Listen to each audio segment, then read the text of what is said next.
dying for this.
we have finally finished mulching. We did not mulch right here yet just because I have some stuff I'm trying to get to shoot up a little bit bigger.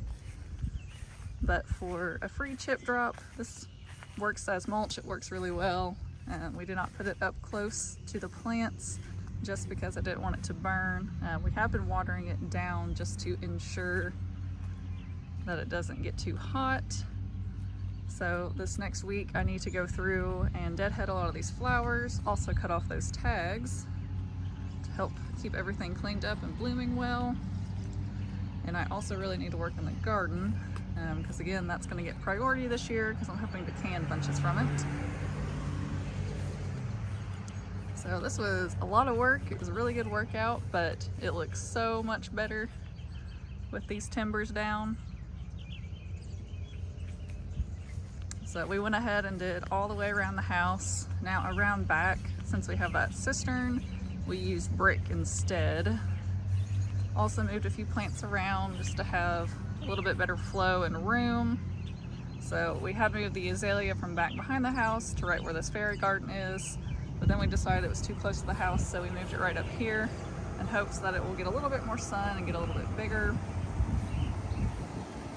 So I did put down fertilizer everywhere on every plant, and I went ahead and put down blood meal on everything as well, just to make sure these mulch or these chipped up trees don't take away any nitrogen.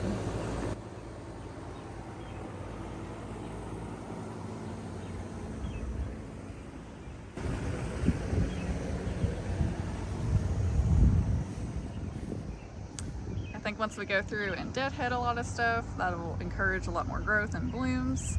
So but everything is looking real good. And I'm gonna go ahead and end the video here, and I'll catch you on the next one.